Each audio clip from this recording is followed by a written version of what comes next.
साताऱ्याच्या खटा तालुक्यामध्ये केरळवाडी धरण ओव्हरफ्लो झालेलं आहे। मे महिन्यामध्ये धरण पूर्ण क्षमतेने भरून वाहू लागले। केरळा नदीपात्रामध्ये विसर्ग सुरू झाल्यामुळे बळीराजा सुखावलाय। नाशिक जिल्ह्यामध्ये मुसळधार पाऊस झालाय। नाशिकच्या निफाड, लासलगाव, येवला यासह सिन्नर भागात 100 मिलीमीटरपेक्षाही अधिक पाऊस झालाय। अनेक ठिकाणी झाडं उन्मळून पडल्यामुळे वाहनांचं मोठं नुकसान झालं।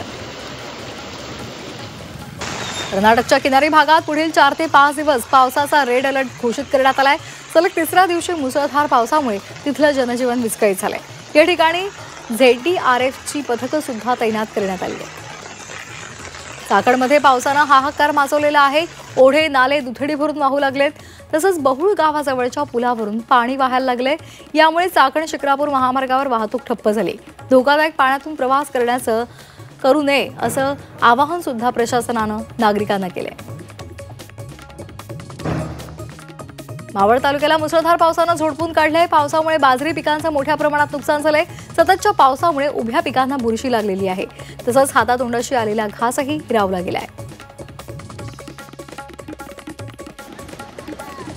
पुण्याच्या अनेक भागात मुसळधार पावसानं हजेरी लावली। शिरूरच्या श्री क्षेत्र वढू ते चौफुला रस्त्यावर असलेल्या वाळूस ओढ्यावरील पूल पाण्याच्या प्रवाहामुळे पूर्णपणे वाहून गेलेला आहे। परिणामी केंदूर आणि पाबळ या गावांचा संपर्क तुटलाय। बार्शी तालुक्याच्या अनेक भागांमध्ये मुसळधार पाऊस झालेला आहे। या पावसामुळे कोरेगाव मधील शेतकऱ्यांचं काढणीला आलेलं उन्हाळी उडीद पीक पूर्णपणे भिजून उद्ध्वस्त झालंय। त्यामुळे शेतकऱ्यांच्या हातातोंडाशी आलेला घास हिरावला गेलेला आहे। दरम्यान प्रशासनानं नुकसान भरपाई द्यावी अशी मागणी शेतकरी करत आहेत।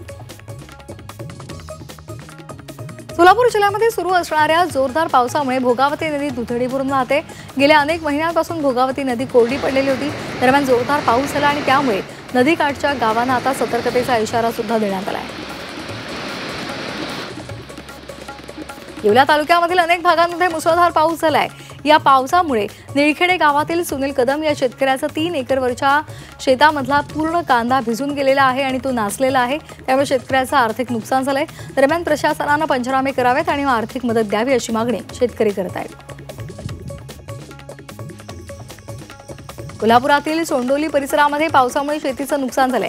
आठवड्याभर सुरू असलेल्या पावसामुळे काळेवाडी, खेडे, चिरोळे, चितूर आणि वारुण या भागामध्ये शेतकऱ्यांवर मोठं संकट कोसळलंय।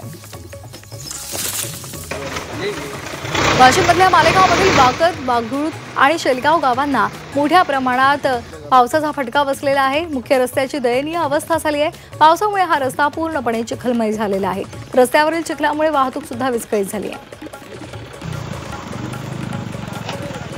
वाशिममधील शेंदूरजना मोरे ते शेलू बाजारकडे जाणाऱ्या मुख्य रस्त्यावर पूल खचलेला आहे।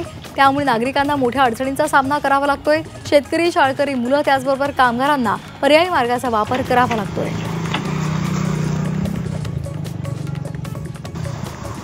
कल्याण तालुक्यामधील मोहली गावाजवळ पावसामुळे उल्हास नदीला पूर आलेला आहे।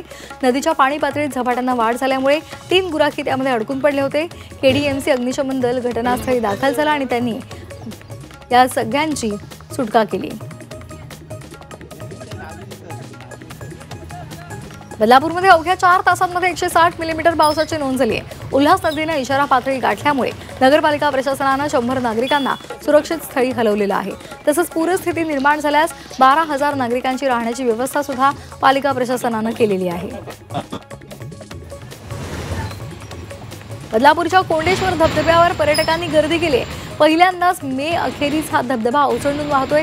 पावसाचा आनंद लुटण्यासाठी पर्यटकांनी कोंडेश्वर धबधब्यावर गर्दी केली आहे। कल्याणच्या रायती गावाजवळ वाहणाऱ्या उल्हास नदीच्या पाणी पातळीत अचानक वाढ झाली। या भागामध्ये जोरदार पाऊस सुरू असल्यामुळे उल्हास नदीनं धोक्याची पातळी ओलांडली आहे। नदीला पूर आलेला आहे आणि त्यामुळे कल्याण मुरबाड वाहतुकीवर परिणाम होताना पाहायला मिळतोय। नवी मुंबईमध्ये मुसळधार पाऊस झाला। बेलापूरच्या टाटानगरमध्ये एका घरामध्ये त्यामुळे पाणी शिरलेलं होतं। या पाण्यामुळे घरामधलं साहित्य पूर्णपणे भिजून त्याचं नुकसान झालंय। टाटानगर परिसरामधली ही दृश्य आपण पाहतोय। गुडघावर पाणी इथे साचलेलं आहे आणि अनेकांच्या घरांमध्ये सुद्धा पाणी साचलंय। अमरनाथ पालिकेनं ऐन पावसाळ्यामध्ये प्राचीन शिवमंदिर परिसरातील वालधुनी नदीची संरक्षक भिंतच तोडून टाकलेली आहे। पालिकेच्या नियोजन शून्य कारभारामुळे तिथल्या सर्वांना याचा फटका बसलाय.